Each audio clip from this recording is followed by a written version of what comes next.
पहला प्रश्न है, पुस्तकें बंद कर दीजिए।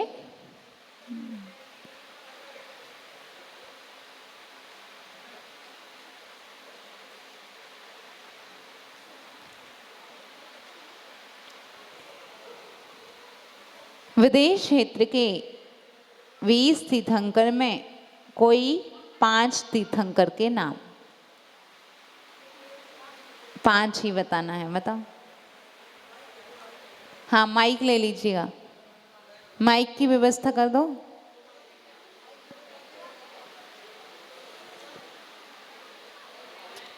माइक पहुंचा दो जहां से उत्तर दे रहे।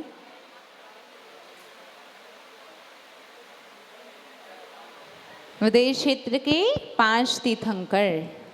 20 के 20 सुना दो दीदी। अच्छा, 20 ही याद है, सुनाओ। श्री मंदिर जी, युग मंदिर जी, भाव जी, सुभाव जी, संजात जी, संप्रभु जी, वर्षमान जी, अनंतवीर जी, सौरपुर जी, विशाल गिर जी, वर्धर जी, चंद्रानंद जी, चंद्रभाव जी, भुजंगम जी, ईश्वर जी, नेमेश्वर जी, वीरसेन जी, महामधर जी, देवेश्वर जी, अजित वीर जी, विदय। बहुत सुंदर, बहुत सुंदर। ये है स्वाध्याय। हम घर के रिश्तेदारों के, इनके उनके सबके नाम याद करते हैं, सबके ध्यान रहते हैं, और तीर्थंकर के नाम, उनके जीवन के बारे में ना जान पाओ तो अपन नाम याद कर लें तो कितना सौभाग्य है हमारा। बहुत सुंदर। और अगला प्रश्न है,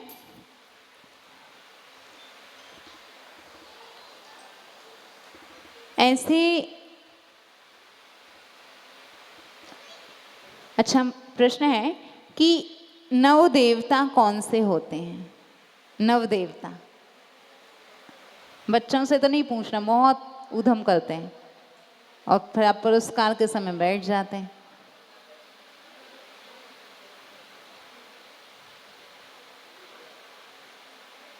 बताओ, सबसे पीछे बताइए।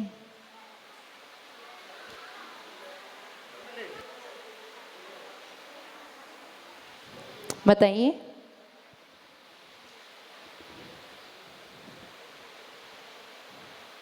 चालू करो।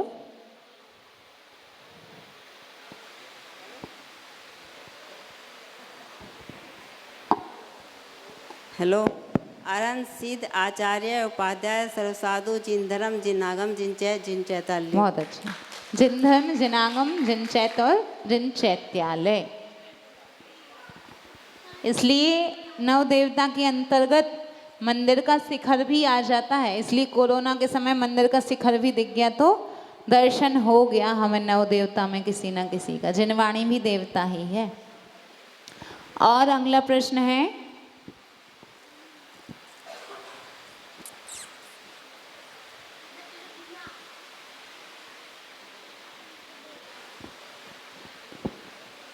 ऐसे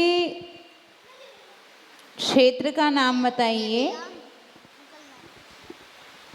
ऐसे 2 क्षेत्रों के नाम बताइए जहाँ पे तीर्थंकर का जन्म होता है वहाँ का नाम, और जहाँ से निर्वाण को प्राप्त करते हैं वहाँ का नाम बताइए। सबसे पीछे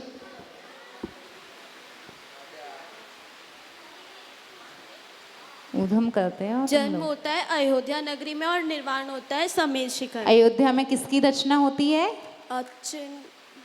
अयोध्या में तीर्थ एक रचना होती ना चित्रा भूमि पे, ओम की, और निर्वाण भूमि पे स्वास्तिक। स्वस्तिक, ठीक है। स्वस्तिक बोलते हैं साथिया को, स्वस्तिक, स्वास्तिक नहीं, स्वस्तिक। और अगला प्रश्न है, ऐसे कौन कौन से तीर्थंकर हैं जो सम्मेद शिखर को छोड़कर अन्य स्थानों से मोक्ष गए?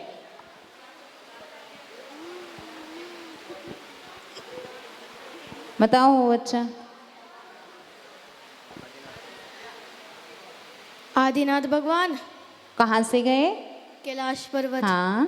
और नेमिनाथ भगवान हाँ। गिरनार से। हाँ। और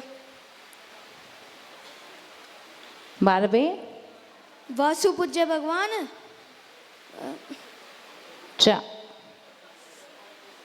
चंपापुरी।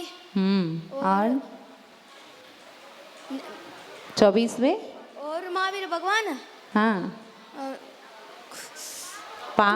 पावापुरी से। बहुत अच्छा, चलो। याद तो था, उसके मन में तो था, एकदम से नहीं आता बच्चों। और अगला प्रश्न है, सुनो ध्यान से।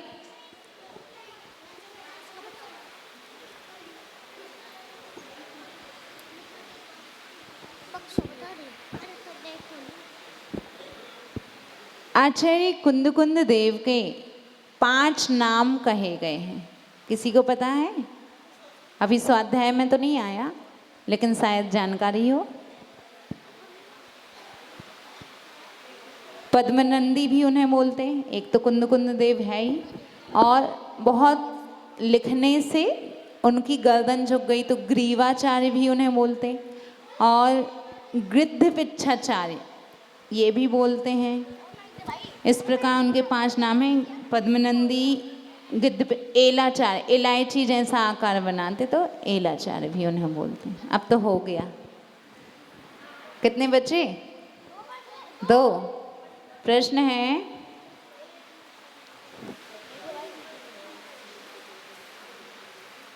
आर्य खंड में कौन रहता है और मलेच्छ खंड में कौन से जीव हैं? कैसे जीव रहते हैं? आर्य खंड में कौन से जीव रहते हैं, कैसे इनका आचरण होता है, और मलेच्छ खंड का कैसा होता है, बताइए। 2 माइक दो। भरत क्षेत्र के जीवों का धर्म में आचरण होता है, और मलेच्छ क्षेत्र में वहाँ पे कोई भी धर्म नहीं होता। हाँ, भरत क्षेत्र के आर्य खंड में धर्म ध्यान रूप जीवन व्यतीत होता है, लेकिन मलेच्छ खंड में इससे विपरीत होता है। बहुत सुंदर। और अंतिम प्रश्न है,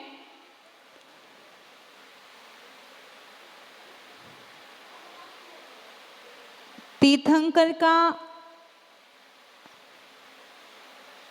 जब जन्म होता है तो कौन कहाँ पे ले जाके उनका कौन सा अभिषेक करता है? कौन कहाँ पे ले जाके कौन सा अभिषेक करता है? कल हम पढ़ेंगे भी, उसके पहले आपसे जानकारी चाह रहे हैं। किसका अभी तक नहीं हुआ? बच्चों का तो हो गया, बड़े लोगों का भी अभी तक हुआ ही नहीं। बताइए। सौधर्मेंद्र पांडुक शिला पर ले जाके कौन सा अभिषेक करता? जन्म के बाद जन्माभिषेक, जन्माभिषेक करते हैं। जल कहाँ से लाते हैं? क्षीर सागर से। अब एक विकल्प होगा आपको, बोलिए महावीर भगवान की जय। एक विकल्प आ सकता, क्षीर सागर से जल लाएगा सौधर्मेंद्र, अब उसको ना तो गर्म करेंगे और ना तो छानने की व्यवस्था, फिर भी इतने बड़े सागर से जल लाएंगे तो क्या आप्रासुक जल से भगवान का अभिषेक करते होंगे? वो प्रासुक होता है, उसको छानने की आवश्यकता नहीं होती है। क्षीर सागर का जल क्षीर के समान होता, कोई दूध नहीं है, क्षीर के समान ऐसा जल होता है। बोलिए महावीर भगवान की जय। जवनी के ज्ञान से सुझे लोका लोग, सुवर्णी मस्तक नमो सदा देते हूँ लोग।